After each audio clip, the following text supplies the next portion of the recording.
إن الحمد لله نحمده ونستعينه ونستغفره ونؤمن به ونتوكل عليه ونعوذ بالله من شرور أنفسنا ومن سيئات أعمالنا من يهده الله فلا مضل له ومن يضلله فلا هادي له وأشهد أن لا إله إلا الله وأشهد أن محمدا عبده ورسوله أما بعد فأعوذ بالله السميع العليم من الشيطان الرجيم ألم تر إلى الذين أوتوا نصيبا من الكتاب يدعون إلى كتاب الله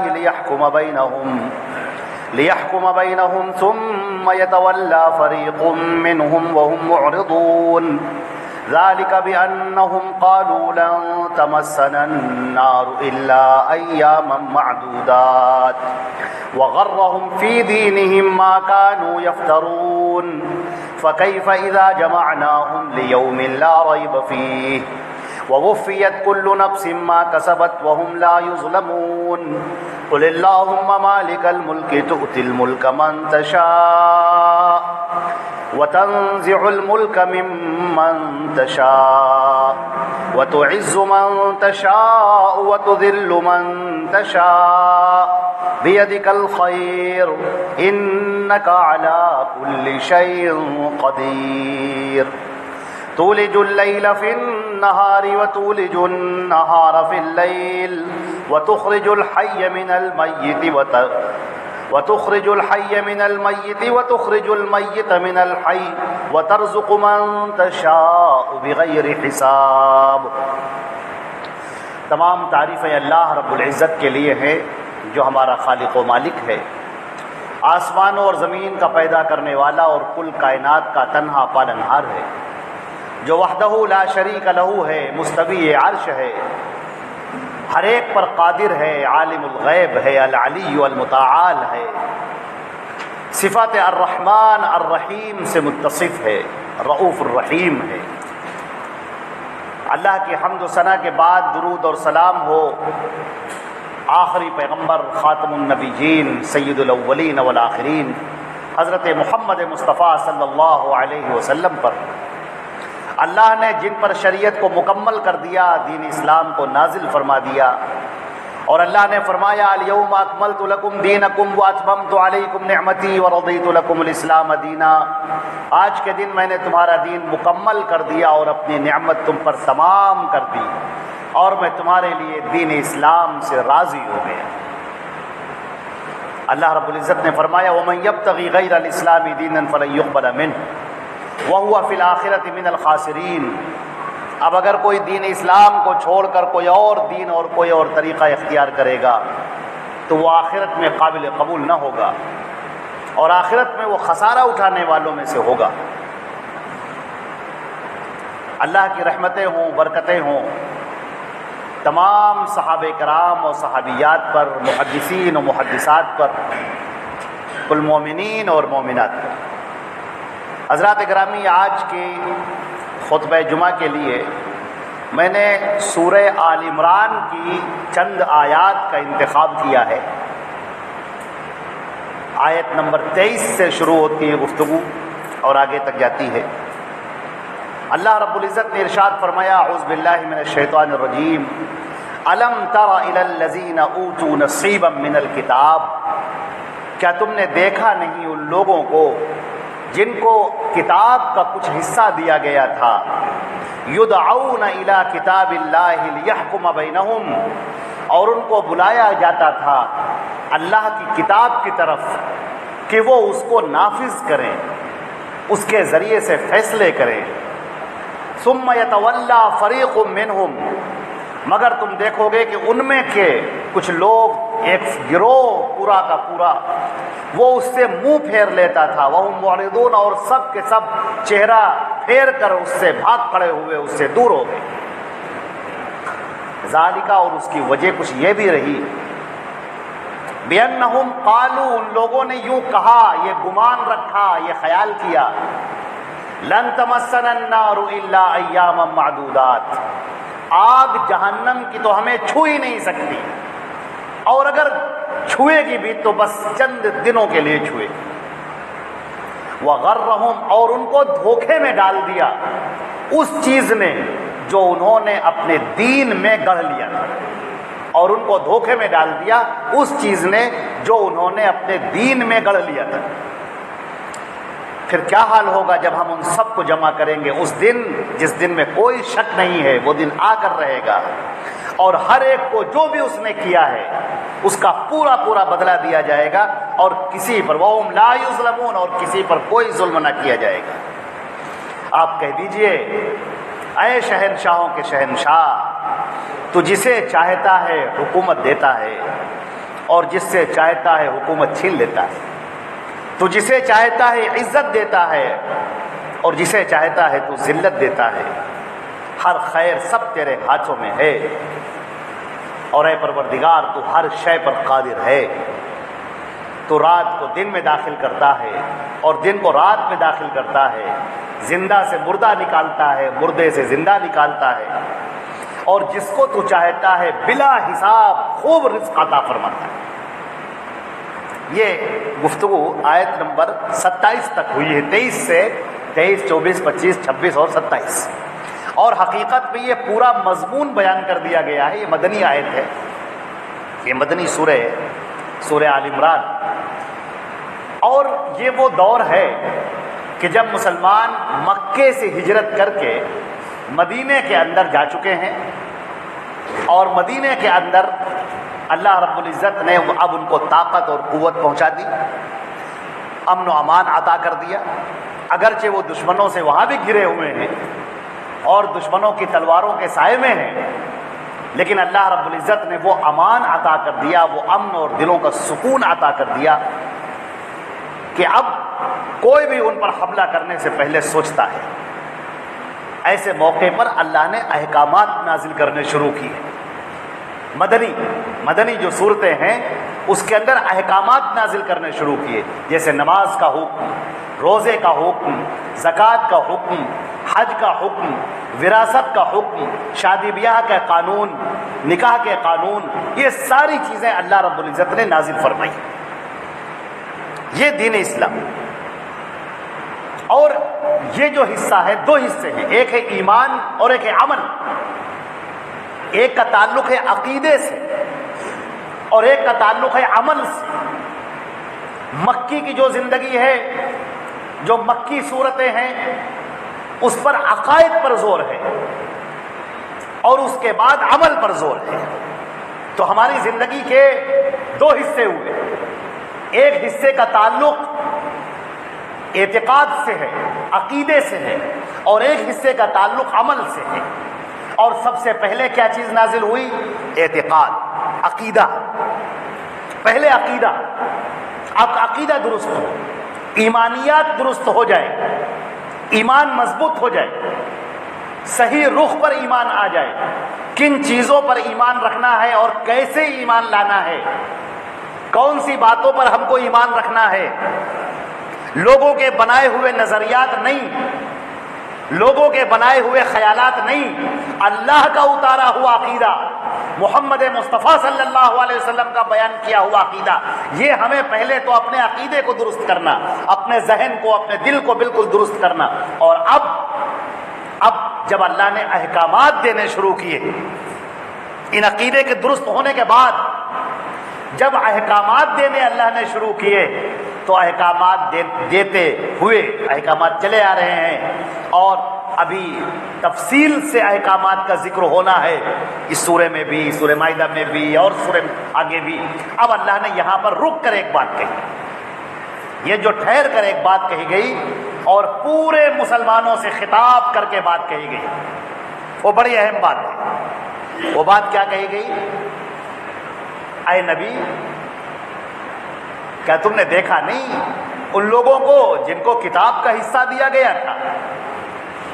یہ اللہ کے نبی صلی اللہ علیہ وسلم سے خطاب کر کے اللہ کا خطاب ہر مومن کے لیے ہے، ہر مسلمان کے لیے ہے، سب کے لیے۔ اے نبی، ذرا دیکھو، تاریخ دیکھو، کچھ لوگ تھے اس دنیا کے اندر جن کو ہم نے کتاب دی، کتاب کیا ہے؟ آسمان سے اتاری ہوئی شریعت۔ ان کے لیے ہم نے پیغمبر بھیجے اور ہم نے احکامات ان کو دیے۔ احکامات تو انہوں نے لے لیے، احکامات انہوں نے لے لیے۔ جب ہم نے ان کے اوپر کتاب نازل کی تو آگے بڑھ کر انہوں نے کتاب لے لی، کتاب کو چومنے لگے، کتاب کو سینے سے لگانے لگے، کتاب کو سر پہ رکھنے لگے، کتاب کو اپنی وعظ میں، تقریروں میں، نصیحتوں میں بیان کرنے لگے، شادی بیاہ کے موقع پر کتاب پڑھی جانے لگی، ہر موقع اس کتاب سے بڑا تعلق رہا۔ لیکن یدعون، جب انہیں بلایا جاتا ہے الی کتاب اللہ لیحکم بینہم، جب ان سے یہ کہا گیا کہ یہ جو احکامات ہیں کتاب کے، ان کو اپنی زندگی پہ اتارو، یہ احکامات صرف کتاب میں لکھے ہوئے نہیں ہونے چاہیے، تمہاری زندگی میں اترنے چاہیے، جب یہ کہا گیا تو اے نبی آپ دیکھیں گے کہ کچھ لوگ، سب تو نہیں، سارے لوگ تو برے نہیں ہوتے، آپ دیکھیں گے بہت بڑی تعداد، اکثر ایسے لوگ کہ یہ بات سن کر انہوں نے سر جھکا لیا، چپکے سے گھوم گئے اور تیزی سے نکل گئے۔ اللہ نے بڑے اچھے الفاظ استعمال کیے، ثم یتولی فریق، پھر ان میں سے کچھ لوگوں نے چپکے سے اپنے آپ کو موڑ لیا، بات تو سنی، چپکے سے موڑ لیا، وہم معرضون، اور پھر بھاگ کھڑے ہوئے۔ اصل تو زندگی کا ایمان یہ ہے، آزمائش تو یہی ہے تمہاری، سخت گرمی ہو رہی ہے، دھوپ کی تمازت ہے، تیزی ہے، تپش ہے، اور حکم ہو رہا ہے کہ آؤ جمعے کے لیے آؤ۔ اب دو طرح کے لوگ آپ کو نظر آئیں گے، کچھ وہ لوگ ہوں گے جو باہر دھوپ دیکھیں گے اور اس کے بعد اپنے کمرے کی اے سی دیکھیں گے، پنکھا دیکھیں گے، کولر دیکھیں گے، اور پھر کہیں گے ٹھیک ہے پڑھ لیں گے، ٹھیک ہے ہاں، پھر وہ پڑے رہ گئے، پھر وہ آگے نہیں بڑھے، بے توفیقے، جمعہ بھی نصیب نہیں، کاروبار میں لگے ہوئے ہیں، کام میں لگے ہوئے ہیں، جمعے کے لیے نہیں آ رہے، نمازوں کے لیے نہیں آ رہے۔ اور کچھ ایسے لوگ ہیں کہ جن کے لیے گرمی سردی کوئی معنی ہی نہیں رکھتی، ان کے لیے اللہ کا حکم معنی رکھتا ہے، ان کو انتظار ہے جمعے کا، جیسے جمعے کا دن آیا ان کی تو زندگی بالکل بدل گئی، اٹھ کھڑے ہوئے، تیزی سے نہایا دھویا، کپڑے پہنے، فوراً بھاگتے ہوئے آئے، جلدی سے آ گئے تاکہ زیادہ سے زیادہ ثواب حاصل کر سکیں۔ یہ دو طرح کے لوگ تو آپ کو ہر جگہ نظر آئیں گے، ایک وہ جو احکام کی طرف بھاگنے والے، تیزی سے لپکنے والے، اپنی زندگی پر اس کو اتارنے والے، اپنی زندگی میں نافذ کرنے والے، اور کچھ وہ لوگ کہ جب آپ ان کے سامنے قرآن پاک کی آیتیں پڑھیں تو جھومنے لگیں گے، خوش ہونے لگیں گے، نعت پڑھیں گنگنانے لگیں گے، دل کھل جائے گا، ہر چیز بڑی اچھی ہے، بہت عمدہ ہے، قرآن پاک کی تعریف کریں دل بالکل باغ باغ ہو جائیں گے، یہ اللہ کی کتاب ہے، یہ اللہ کا کلام ہے، کیا کہنے، اللہ نے نازل کیا، بات مسلمان ہونے کی آئے گی بڑے خوش ہو جائیں گے، ہاں ہاں کیوں نہیں، ہم تو مسلمان ہیں، اپنے نبی کی امت میں ہیں، کیا کہنے، ہم اللہ کے ماننے والے ہیں، اللہ کے نبی حضرت محمد مصطفیٰ صلی اللہ علیہ وسلم کے ماننے والے ہیں۔ یہ الفاظ، یہ باتیں یہاں تک۔ اب جب یدعون، جب ان کو بلایا جاتا ہے کہ آؤ ذرا عمل کر کے دکھاؤ، زندگی کے اس میدان میں عمل کا ثبوت دو، تم نے اللہ پر ایمان رکھا، رسول پر ایمان لائے، تو ذرا سا دیکھو کہ ان صحابہ کرام کو دیکھو جو دشمنوں میں گھرے ہوئے تھے، اور جب وہ اللہ کے رسول پر ایمان لے آئے تو کوئی طاقت انہیں روک نہ سکی۔ اس زمانے میں حضرت ابو ذر غفاری رضی اللہ تعالی عنہ مکے کے اندر، ان کو ان کے بھائی نے بتایا، خبر ملی، ان کو انیس نام تھا ان کے بھائی کا، ان کو خبر ملی کہ ایک نبی ہیں مکے میں۔ انہوں نے کہا ارے نبی، ویسے ہی نبی جیسے ابراہیم اور اسماعیل۔ یہ بات سن کر ان کا شوق بڑھ گیا، وہ آئے وہاں سے اور اللہ کے نبی حضرت محمد مصطفیٰ صلی اللہ علیہ وسلم سے ملے، اور بس رہا نہ گیا اور فوراً ایمان لے آئے۔ اب ایمان لانے کے بعد اللہ کے نبی نے ان سے کیا کہا کہ میرے بھائی تم چپ چاپ واپس چلے جاؤ، بہت تم دور کے ہو، تمہارا قبیلہ غفار بہت دور کا ہے، یہاں تمہارے کوئی رشتہ دار بھی نہیں ہیں، ابھی ہم لوگ بڑی قلیل تعداد میں ہیں، جب یہ خبر ملے کہ ہم لوگوں کی تعداد زیادہ ہو گئی تو آ جانا۔ انہوں نے کہا ٹھیک ہے۔ اب باہر نکلے، خانہ کعبہ کے پاس پہنچے، دشمنوں کا سب کفار مشرکین کھڑے۔ اب وہ اندر کا ولولہ جو نماز انہوں نے سیکھی تھی اللہ کے رسول سے، اب وہ برداشت نہیں ہو رہا ہے ان کو۔ وہی خانہ کعبہ کے پاس کھڑے ہو کر انہوں نے اللہ اکبر کہا اور اللہ اکبر کہہ کر اپنی نماز شروع کر دی۔ لوگ لپکے، ارے یہ کون، یہ مکے میں کون آ گیا اور ہم لوگ کے سامنے کھڑا ہو کر نماز پڑھنا ہے، یہ ہے کون؟ لوگ لپک پڑے، ان کو مارا پیٹا، خوب گھونسے برسائے، اور جب ان کو یہ لگا کہ اب یہ بے دم ہو گیا تو اس کو چھوڑ دیا۔ ابو ذر غفاری رضی اللہ تعالیٰ عنہ کو وہ چند مسلمان جو وہاں پر تھے وہ جلدی سے لے کر آئے۔ اللہ کے نبی صلی اللہ علیہ وسلم نے دیکھا تو اللہ کے رسول آبدیدہ ہو گئے، کہنے لگے میں نے تم سے کہا تھا کہ تم چلے جاؤ، ابھی لوگوں کے نرغہ۔ انہوں نے کہا اللہ کے رسول یہ کیسے ہو سکتا ہے، کیسے ہو سکتا ہے کہ آپ اللہ کے بھیجے ہوئے رسول، سچے رسول، اور آپ کے ہاتھ پر ہم نے بیعت کی ہے، دین اسلام کو ہم نے اپنایا ہے، بغیر عمل کیے، بغیر اس کا اظہار کیے ہم کیسے رہ سکتے ہیں؟ آپ سوچ کر دیکھیں ذرا سا، حضرت بلال رضی اللہ تعالیٰ ان کا جو آقا ہے، ان کا جو مالک ہے، ان کو گرم ریت کے اوپر لٹال دیتا ہے اور سینے پر پتھر رکھ دیتا ہے کہ وہ اٹھ نہ سکے۔ حالت یہ ہو گئی کہ وہ کوئی بول نہیں پا رہے ہیں، یہ ہونٹ جم گئے، پپڑیاں پڑ گئیں، کچھ الفاظ نہیں نکل رہے ہیں، بولا نہیں جا رہا ہے، لیکن ایک لفظ کہہ رہے احد احد، ایک اللہ ایک اللہ ایک اللہ ایک اللہ رب واحد، بس۔ یہ کیا ہے؟ یہ ایمان ہے، یہ عقیدہ ہے، یہ سچا عقیدہ ہے، یہ سچا ایمان ہے، یہ ڈھلمل یقین نہیں ہے چلو تم ہوا ادھر کو ہوا ہو جدھر کی، وہ نہیں ہے، یہ سچائیوں کے ساتھ کھڑے ہیں۔ اللہ نے تبھی ان کی تعریف کی ہے،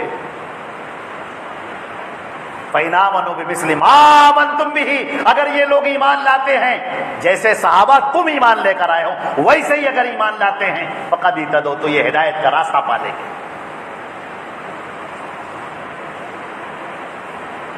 صحابہ کرام اللہ کے نبی صلی اللہ علیہ وسلم پر ایمان لاتے ہیں اور عمل کرنے کے لیے بےتاب ہو جاتے ہیں، پتھر پڑ رہے ہیں ان کے اوپر، کانٹے بچھائے جا رہے ہیں، لوگ کھینچ کھینچ کر پتھر مار رہے ہیں، لیکن نماز ادا ہو رہی ہے۔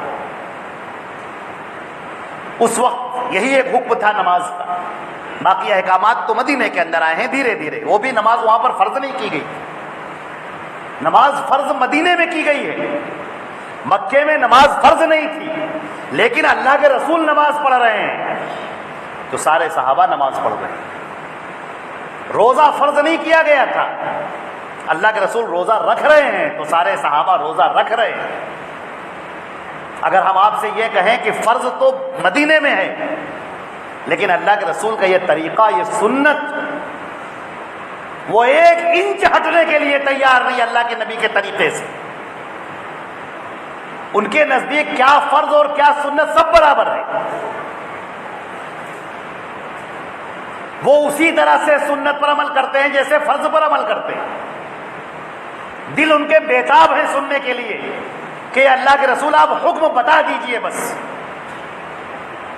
جب یہ خبر معلوم ہوئی کہ جب مدینے میں اللہ کے رسول صلی اللہ علیہ وسلم تشریف لے آئے اور یہ خبر معلوم ہوئی کہ مکے سے 1000 کا لشکر چلا آ رہا ہے مسلمانوں کو ختم کرنے کے لیے، آپ نے انصار و مہاجرین کو اکٹھا کیا اور کہا یہ لشکر چلا آ رہا ہے، اس کا مقابلہ کہاں کیا جائے، کس جگہ کیا جائے، مکے کے یا مدینے کے اندر رہ کر کیا جائے یا باہر نکل کر کیا جائے۔ اللہ کے رسول پوچھ رہے ہیں، مہاجرین آگے بڑھ کر جواب دے رہے ہیں، حضرت ابوبکر جواب دے رہے ہیں، حضرت عمر فاروق جواب دے رہے ہیں، حضرت علی رضی اللہ تعالیٰ جواب دے رہے ہیں، حضرت زبیر بن العوام جواب دے رہے ہیں، سعید رضی اللہ تعالیٰ عنہ جواب دے رہے ہیں، سعد بن ابی وقاص جواب دے رہے ہیں، سارے لوگ بول رہے ہیں۔ انصار ایک چپ، 1000 چپ، سب خاموش بیٹھے۔ بالکل خاموش۔ اللہ کے نبی صلی اللہ علیہ وسلم نے دوبارہ دہرایا، پھر کہا کہ کہاں رہ کر جنگ کی جائے؟ پھر مہاجرین بولے، پھر آپ نے پھر سوال یہی کیا، تو انصاریوں میں سے سعد بن عبادہ کھڑے ہوئے اور کہنے لگے اللہ کے رسول کأنک تریدنا، اللہ کے رسول کیا آپ ہم سے کچھ پوچھنا چاہتے ہیں؟ اللہ کے نبی صلی اللہ علیہ وسلم کہا کہ ہاں ہم تم سے پوچھنا چاہتے ہیں۔ حضرت سعد بن عبادہ رضی اللہ تعالیٰ عنہ کہتے ہیں اللہ کے رسول ہم سے سوال نہ کیجئے، یہ مشورہ آپ مہاجرین سے کیجئے، وہ آپ کو مشورہ دیں گے، ہم لوگ آپ کے خادم ہیں، ہم مشورہ دینے کے اہل نہیں ہیں۔ آپ یہاں رہ کر جنگ کریں گے تو ہم یہاں رہ کر جنگ کریں گے، آپ باہر نکل کر جنگ کریں گے تو ہم باہر نکل کر جنگ کریں گے، اگر آپ چلتے ہوئے برکے غماد تک پہنچ جائیں گے تو ہم یہ نہ پوچھیں گے اللہ کے رسول آپ کہاں جا رہے ہیں، ہم صرف آپ کے پیچھے پیچھے چلنے کے لیے۔ ان کے یہ الفاظ سن کر راوی حدیث کہتے ہیں کہ اللہ کے رسول صلی اللہ علیہ وسلم کا چہرہ اس طرح سے کھل اٹھا، ایسا لگتا تھا جیسے کسی نے انار آپ کے رخسار پر رگڑ دیا ہو، چہرہ خوشی سے دمدما اٹھا۔ کیا کہنے، ایسے عمل کرنے والے لوگ کہ اللہ کے رسول ہمیں یہ نہیں دیکھنا ہے آپ کا حکم کیا ہے، آپ کا فیصلہ کیا ہے، آپ کس طرف چل رہے ہیں، بس ہمیں وہیں چلنا ہے۔ آپ کا قدم آگے بڑھتے بڑھتے برکے غماد کی وادی میں کہ ایک قدم آگے بڑھایا اور ہزاروں فٹ نیچے گر گئے، تباہی اور موت سامنے ہے، اگر آپ وہ بھی کریں گے تو ہم آپ کے پیچھے پیچھے چلنے کے تیار ہیں۔ ایک بار سوال نہیں کریں گے کہ اللہ کے رسول ایسا کیوں ہو رہا ہے۔ یہ مومنین ہیں، مومنین صادقین ہیں، یہ موحدین ہیں، یہ وہ ہیں جو اسلام پر عمل کرنے والے ہیں، جو واقعی مسلمان ہیں۔ یہ وہ لوگ ہیں کہ جس راستے سے حضرت عمر گزرتے ہیں شیطان مردود اس راستے سے نہیں گزرتا، نکل کر بھاگ جاتا ہے۔ اور یہ وہ لوگ ہیں کہ حضرت عثمان غنی ان سے فرشتے حیا کرتے ہیں، یہ زمین پر رہ کر بھی آسمان ہیں، نیچے رہ کر بھی بلند ہیں۔ اللہ نے ان کے ایمان کی گواہی دی، اللہ نے ان کی عدالت کی گواہی دی، اللہ نے ان کی سچائی کی گواہی دی۔ یہ وہ لوگ ہیں، لیکن زندگیاں دیکھ لیجئے، اللہ اکبر، عمل کرنے کے لیے ایسا تیار، اور اس طریقے سے کہ بس یہ کان اس بات کے لیے تیار ہے کہ حکم آئے اور ہم عمل کریں۔ یدعون الی کتاب اللہ لیحکم بینہم۔ بنی اسرائیل کو لوگوں کو دیکھا تھا جو موسیٰ تم سے بڑی محبت کرنے والے، تورات سے بڑی محبت کرنے والے، اور جب ان کو بلایا گیا کہ آؤ تورات پر عمل کرو، یہ اللہ کے احکامات ہیں جو اتر رہے ہیں، اس پر عمل کرو، تو آپ دیکھیں گے کہ وہ لوگ چپکے سے اپنے چہرے کو موڑ لیا انہوں نے، اور بڑی تیزی سے بھاگ کھڑے ہوئے، سرپٹ نکل گئے چپکے سے، عمل کرنے کے لیے تیار نہیں۔ اللہ تعالیٰ فرماتا ہے پھر ہم نے ان کے اوپر ذلت مسلط کر دی۔ وہ کیا سمجھ رہے تھے؟ وہ یہ سمجھ رہے تھے کہ ہم نے کہہ دیا ہاں کہ ہم ایمان لائے اللہ پر اور موسیٰ علیہ السلام کو اپنا نبی مان لیا، بس ہم کو جنت مل جائے گی۔ ان کا عقیدہ یہ بن گیا کہ ہم کتنے بھی گناہ کریں، کتنا بھی غلط کام کریں، کتنے بھی چوری فساد ڈکیتی غصب جو کام چاہیں ہم کریں، لیکن جائیں گے تو جنت میں۔ یہ ان کے دماغ میں بیٹھ گیا تھا۔ کیوں؟ اس لیے کہ ہم موسیٰ کی امت میں، موسیٰ پر ایمان لے آئے علیہ السلام۔ موسیٰ علیہ السلام بہت عظیم الشان نبی ہیں، اولو العزم من الرسل میں سے۔ اللہ تعالیٰ فرما رہا ہے کہ صرف ان کا یہ کہہ دینا کہ ہم موسیٰ پر ایمان لائے اور ہم نے تورات کو مان لیا، اور جب عمل کرنے کے لیے بلایا گیا تو عمل کرنے کے لیے وہ تیار نہ ہوئے، تو پھر ہم نے ان کی اس بات کی پرواہ نہ کی اور ہم نے ذلت ان پر مسلط کر دی۔ وہ ذلیل ہو گئے، قومیں ان پر ٹوٹ پڑی اور ان کو ذلیل الخوار کر کے رکھ دیا۔ وہ بلندیوں کے طالب تھے، وہ اپنی کتاب میں پڑھتے تھے کہ تم کو بلندیاں ملیں گی، پھر وہ روتے تھے بار بار کہ پھر ہم کو بلندیاں مل کیوں نہیں رہی ہیں۔ اللہ تعالیٰ فرما رہا ہے کہ کیسے تمہیں بلندیاں ملیں گی؟ جو عمل کرنے کا میدان تھا اس میدان سے تم پیچھے کھڑے ہوئے ہو، جب تمہیں گرمی میں بلایا جاتا ہے تو تم کہتے ہو گرمی ہے، اور جب جاڑے میں بلایا جاتا ہے تو تم کہتے ہو سردی ہے۔ عمل کرنے کے لیے تمہارے دل تیار نہیں، تو کیسے تم پر اللہ کی رحمتیں ہوں گی؟ کیسے تم کو عزتیں ملیں گی، بلندیاں ملیں گی؟ کیسے تم اللہ کا قرب حاصل کرو گے؟ کیسے اللہ تم کو اپنے سے قریب کر لے گا؟ اور کیسے اللہ تم کو جنت الفردوس کے اعلیٰ مقام عطا کرے گا؟ کیسے کرے گا؟ کس بنیاد پر کرے گا؟ عزیزان محترم، ذرا سوچ کر دیکھیے، تھوڑی دیر کے لیے سوچ کر دیکھیے، ہمارا معاملہ، ہماری شادی بیاہ ہوتی ہے، اس میں دیکھ لیجئے اسلام کے کتنے احکامات ہم اپنے پیروں تلے رون دیتے ہیں۔ ہماری شادیوں کو کوئی دیکھ لے تو ایک بار کے لیے سوچے گا کہ یہ مسلمان کی شادی ہے کہ غیر مسلم کی شادی ہے۔ ہمارے یہاں کے رسم و رواج کوئی دیکھ لے، طریقے دیکھ لے، ہمارے یہاں کا پہناوا دیکھ لے، کپڑے دیکھ لے، ہمارا رہن سہن دیکھ لے، برتاؤ دیکھ لے، ہمارا کردار دیکھ لے، اسے فرق کرنا مشکل ہو جائے گا کہ یہ مسلمان ہے یا یہ کافر ہے اور مسلمان نہیں ہے۔ وراثت کے معاملے میں دیکھ لیجئے، کتنے ہی لوگ ہیں جو اپنی بہنوں کو حق نہیں دیتے، کتنے ہی لوگ ہیں کہ جو والد کے انتقال کے بعد والدہ کو کوئی حق نہیں دیتے، پھوپھیوں کو حق نہیں ملتا۔ وراثت کے مسائل لکھے ہیں کتاب میں، یہ سورہ نساء ہے، اس کے اندر پڑھی بھی جاتی ہے، سنی بھی جاتی ہے، لیکن عمل کرنے کے لیے تیار نہیں۔ کتنے ہی نوجوان ہیں شرابوں کے ٹھیکوں کے پاس سے گزرتے ہیں، اور ایک بڑی تعداد میں ان لوگوں کی ہے جو مسلمان ہیں، شراب پی رہے ہیں، شراب پی پی کر شرابیں مہنگی کر دی، گناہ کے کام پھیل رہے ہیں، برائیاں پھیل رہی ہیں۔ ہر آدمی کسی دوسرے کو دیکھنے کے بجائے اپنے آپ کو دیکھ لے، اپنے گریبان میں دیکھ لے، اور پھر یہ آیت پڑھ لے اللہ رب العزت نے جو آسمان سے اتار دی ہے کہ تم بلندی چاہتے ہو، ہم تم کو بلندی دینے کے لیے تیار ہیں، لیکن بنی اسرائیل مت بننا کہ ہم نے جب کتاب اتاری تو بڑے خوش ہو گئے، کتاب کو سینے سے لگا لیا، بہت خوش ہو گئے، لیکن جب ہم نے ان کو عمل کرنے کے لیے بلایا تو پیچھے ہٹ گئے، پھر عمل کرنے کے لیے تیار نہ ہوئے۔ تو جب عمل کرنے کے لیے تیار نہ ہوئے تو انہیں بلندیاں کیسے عطا کی جائیں گی، بلندیاں کیسے دی جائیں گی؟ فرمایا اے نبی آپ یہ کہہ دیجئے، اے اللہ شہنشاہوں کے شہنشاہ، فیصلہ تو تیرا ہوتا ہے۔ قل اللہم مالک الملک تؤتی الملک من تشاء، آپ جسے چاہے حکومت عطا کر دیں، وَتَنزِعُ الْمُلْكَ مِمَّن تَشَاءُ، اور آپ جس سے چاہے حکومت چھین لیں، جسے چاہے تو عز من تشاء عزتوں پر پہنچا دیں، وَتُذِلُّ مَن تَشَاء جسے چاہے ذلیل کر دیں، زمین میں ناک رگڑ دیں، اس کی خاک آلود کر دیں۔ یہ فیصلہ سب تیرے ہاتھوں میں ہے۔ یہ اللہ تعالیٰ نے کیوں بتایا؟ اوپر والی یہ بات بتائی اور اس کے بعد یہ بتایا، یہ اس لیے بتایا کہ اے مسلمانوں، اس دور میں خطاب کیا گیا تھا یہودیوں سے، آج کے دور میں خطاب ہے ہم لوگوں سے کہ تم بار بار یہی چاہتے ہو کہ تم کو بلندیاں ملیں، عزتیں تم کو ملیں، تمہاری زندگی خوشیوں سے بھر جائے، امن و امان سے بھر جائے، رزق کی تنگی نہ ہو، تم یہ چاہتے ہو تو عمل کے میدان میں آ جاؤ۔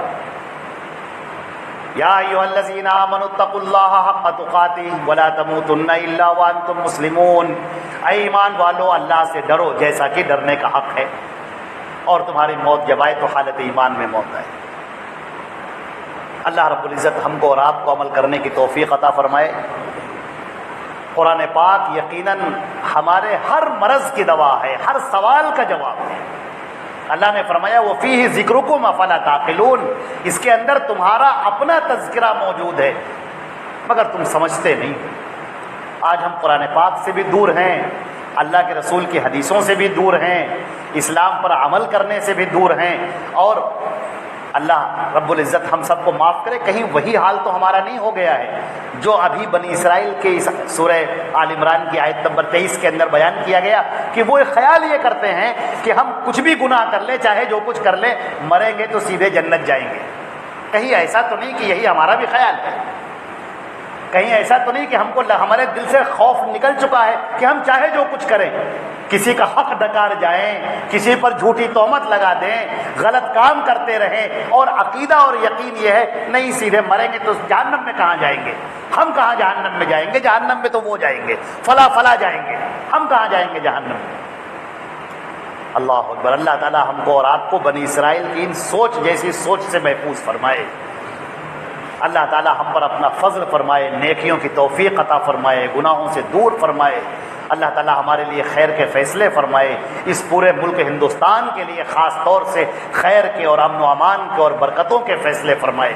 یا اللہ تو اپنے فضل و کرم سے ہماری خطاؤں کو، لغزشوں کو معاف فرما۔ یا اللہ امن و امان عطا فرما، سکون اور اطمینان عطا فرما، رزق میں کشادگی عطا فرما، مفلسی اور افلاس اور فقر کو دور فرما، بیماری اور ازاری سے حفاظت فرما۔ یا اللہ شر اور فساد سے حفاظت فرما۔ یا اللہ تو ہم سب کا محافظ ہے، ہم سب کا محافظ ہو جا۔ اے اللہ ہم سب کو تو توفیق عطا فرما کہ ہم تیری کتاب سے جڑ سکیں اور تیرے نبی کی حدیثوں سے جڑ سکیں۔ اے اللہ تو ہمیں ایمان اور عمل دونوں کی توفیق عطا فرما۔ اقول قولی ھذا استغفر اللہ لی ولکم ولسائر المسلمین من کل ذنب فاستغفروا انہ هو الغفور الرحیم۔